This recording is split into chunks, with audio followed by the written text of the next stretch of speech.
Moving on to next question, question number 16। ये question number 16 काफी important है। ये कई बार मैंने देखा है सीबीएसई मेन पेपर में भी आते हुए, आपके टर्मिनल्स में आएंगे, यूटीज में आएंगे, तो इसको आप बड़े ध्यान से देखो। सबसे पहले तो क्वेश्चन क्या है, a sum of 700 is to be used to give 7 cash prizes to students of a school for their academic performance. 700 एक स्कूल का बजट है जिससे उनको अपने स्टूडेंट्स को प्राइजेस देने हैं जिस उनके एकेडमिक परफॉर्मेंस के according. If each prize is 20 less than it's proceeding price, find the value of each of the prizes. मतलब ये कह रहे हैं कि अगर हमारा फर्स्ट प्राइस 200 है तो सेकेंड प्राइस उससे 20 कम होना चाहिए, दैट मींस 180 होना चाहिए, उससे 20 कम होना चाहिए थर्ड प्राइस। इस तरह से हमें 7 प्राइजेस देने हैं और हमें यूटिलाइज करना है 700 को। सबसे पहले तो हम ये क्लियर कर ले कि हमें गिवन क्या है, उसके बाद हमें आगे के क्लूज मिलेंगे कि हमें क्या क्या फाइंड करना है। सबसे पहले हमें सम गिवन है, a sum of 700। हमारे पास टोटल 700 ही है जो डिस्ट्रीब्यूट होगा।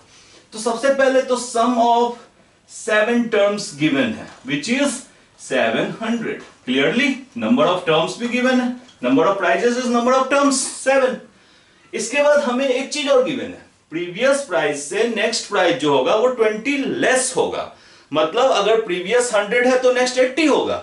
मतलब हमारे एपी का कॉमन डिफरेंस हमें गिवन है। कॉमन डिफरेंस क्या है, सेकेंड प्राइस जो है वो फर्स्ट प्राइस से 20 लेस है, तो यहां पे हमारा कॉमन डिफरेंस जो होगा ये -20 होगा। डोंट बी कंफ्यूज्ड, हम ये प्लस नहीं लेंगे क्योंकि अगर हमारा फर्स्ट प्राइस 200 है और तो सेकेंड 180 है, तो डिफरेंस जब भी हम फाइंड आउट करते हैं तो सेकेंड टर्म में से फर्स्ट टर्म को माइनस करते हैं। 180 माइनस 200, ये 180 एंड 200 कोई वैल्यू गिवन नहीं है, जस्ट आपको समझाने के लिए कि -20 कॉमन डिफरेंस कहां से आ रहा है, मैंने इसको यूज किया है। देन अब हम क्या क्या फाइंड कर लेंगे तो सारे प्राइजेस निकल जाएंगे। सपोज करो कि प्राइस जो है हमारे प्राइस आर, फर्स्ट प्राइस ए है तो सेकेंड डेफिनेटली ए प्लस डी होगा, थर्ड ए प्लस 2d होगा। ऐसे हमारे पास 7 टर्म्स होंगे, ठीक है। तो इसका मतलब अगर हमारे पास डी नहीं है, सॉरी डी है, ए नहीं है, अगर हम ए फाइंड आउट कर लेते हैं तो हमारा काम खत्म। ए आते ही हम डी ऐड करते हुए सारे प्राइसेस निकाल लेंगे। उसके लिए मैं एसएन को यूज करता हूं। अब हम जानते हैं एसएन का formula sum of n terms, हम ऑलरेडी पढ़ चुके हैं, n/2 2a plus n-1 into D. अब जो भी गिवन वैल्यूज है आप प्लेस करो।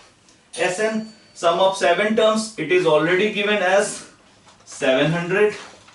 Then n/2 it is 7/2, 2a, a unknown है, n-1 इट इज 7-1 एंड हमारा common difference it is -20। So अब आप ये देखो हमारे पास 700 इक्वल्स 7/2 है एंड इधर क्या है 2a प्लस, ये तो हमारा 6-20 आ जाएगा, 7-1 6 इंटू -20। अब देखो एक बहुत ही क्लियर पॉइंट है कि इस 7/2 को न्यूट्रलाइज करना है तो हमें दोनों तरफ 2/7 से मल्टीप्लाई करना पड़ेगा। दोनों तरफ अगर हम 2/7 से मल्टीप्लाई करेंगे तो ऑब्वियसली ये हमारा 7 and 2 ये न्यूट्रलाइज हो जाएगा और इधर क्या आ जाएगा, 7 से 700 में डिवाइड करेंगे तो 100 2 it is 200 equals.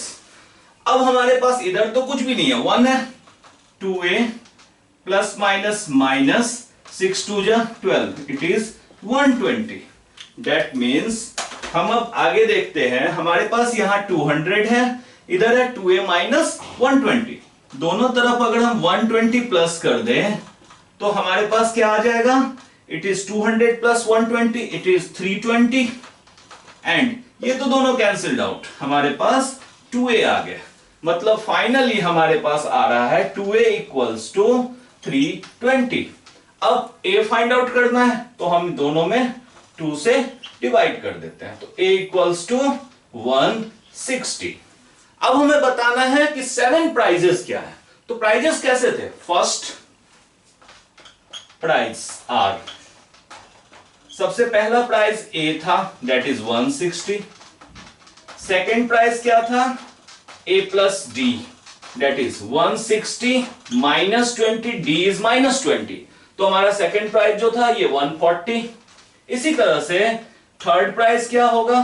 Third prize जो था हमारा ए प्लस 2d था, दैट मीन्स हमारे पास ऑलरेडी ए 160 है, 2 इंटू माइनस 20, तो ये हमारे पास 120 था। मतलब 20 20 20 डिक्रीज हो रहा है। तो हम कह सकते हैं आगे के जो हमारे होंगे ऐसे ही आप कैलकुलेट कर सकते हैं। 100, A5 is 20 less, it is 80, A6 is 60 and A7 is 40। मतलब उनके जो प्राइजेस हैं उनके मेरिट के अकॉर्डिंग 160, 140, 120, 100, 80, 60 एंड 40 है। ठीक है, इसको प्रॉपर आपको प्रैक्टिस करना है। It is very very important question. Okay, next, ये इस चैप्टर का मैं लास्ट प्रॉब्लम यूज कर रहा हूं क्योंकि सारे लगभग टिपिकल प्रॉब्लम्स यहां पे कवर हो जाएंगे। ये सबसे टिपिकल है, इसमें कुछ ज्योमेट्रीज की भी एप्लीकेशन है जो बहुत बेसिक है, आप सबको पता होगा। अब देखो इसमें क्वेश्चन क्या है, एक स्पेरल है, ये स्पेरल है हमारा। इस स्पेरल में बेसिकली ये कुछ सेमी सर्कल्स को मिलके बना हुआ है। जैसे ये हमारा फर्स्ट सेमी सर्कल है, ये हमारा सेकंड सेमी सर्कल है, ये हमारा थर्ड सेमी सर्कल है, देन ये हमारा फोर्थ है। इस तरह से ये स्पेरल्स चलते जा रहे हैं। हमें इसमें ये दिया गया है कि फर्स्ट जो स्पेरल है उसका सेंटर ए है, देन सेकंड इसका ये बी है, ऊपर ये जो थर्ड है इसका फिर ए है, और जो बॉटम में है फिर बी है। हम बेसिकली कह सकते हैं जितने भी स्पेरल्स ऊपर हैं इस हॉरिजॉन्टल लाइन के, उनके सेंटर्स ए हैं और जो नीचे हैं उनके सेंटर बी है। अब इस क्वेश्चन में ये है कि इन स्पेरल्स के जो रेडियस है वो सबसे स्मॉल का 0.5 centimetre, then 1 centimetre, then 1.5 centimetre, then 2 centimetre, that means 0.5 centimetre increase होता जा रहा है। हमें ऐसे टोटल गिवन है कि 13 कंसेक्यूटिव सेमी सर्कल्स है इसमें। मैंने तो यहां पे 1 2 3 4 एंड सो ऑन दिखा दिया आपको, ये टोटल 13 है। हमें इस स्पिरल का टोटल लेंथ बताना है। अब देखो इसमें एक ही ज्योमेट्रिकल फॉर्मूले का एप्लीकेशन है, सर्कमफेरेंस ऑफ सेमी सर्कल। अब देखो सर्कल का सर्कमफेरेंस क्या होता है? 2 pi R, 2 pi and radius of circle. तो सेमी हाफ, तो सेमी सर्कल का सर्कमफेरेंस क्या होगा? It is simple pi R. अब हम इसको यूज करेंगे। हमारा जो फर्स्ट सर्कल है उसका जो हाफ सेमी सर्कल है उसका सर्कमफेरेंस जो है वो L1 है, तो L1 विल बी पाई और r, दैट मींस 0.5, क्योंकि फर्स्ट रेडियस जो है वो 0.5 है। इसी तरह से L2 क्या होगा? Pi into 1। इसी तरह से L3 क्या होगा? L3 will be pi into 1.5। इसी तरह से हमारा आगे ये L13 तक जाएगा। इसका मतलब L13 तक जाएगा, मतलब हमारे टोटल टर्म्स जो है वो हमारा 13 है। अब देखो हमारा जो सीरीज बन रहा है AP वो कैसा बन रहा है? 0.5 pi plus 1 pi plus 1.5 pi plus as so on to 13 terms. हमारे टोटल टर्म्स जो हैं वो 13 है।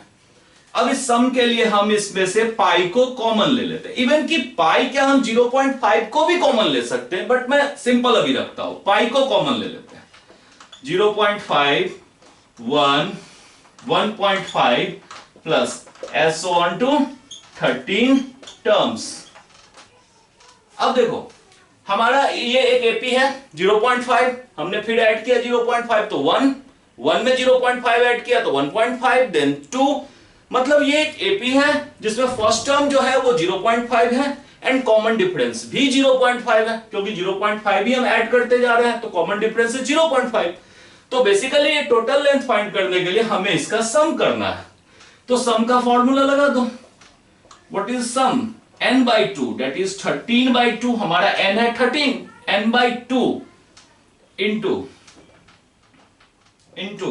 2a 2 into 0.5 2a plus n minus 1 13 minus 1 into d 0.5 मैं एक बार फिर फॉर्मूला सम का लिख देता हूं Sn n by 2 into 2a plus n minus 1 into d मैंने इसी में प्लेस किया है n by 2 13 by 2 2a 2 into first term 0.5 and n minus 1 13 minus 1 into d 0.5 हम अब इसको सॉल्व करते हैं ये हमारा क्वेश्चन से बाहर है जस्ट फॉर्मूला है अब देखो पाई 13 by 2 और सिंपल 2 into 0.5 हमारा 1 होता है तो 1 plus 13 minus 1 12 into 0.5 that means ये हो जाएगा पाई 13 upon 2 into 1 plus 12 into 0.5 6 होगा तो अब फाइनली हमारे पास पाई की वैल्यू गिवन है इट इज 22 by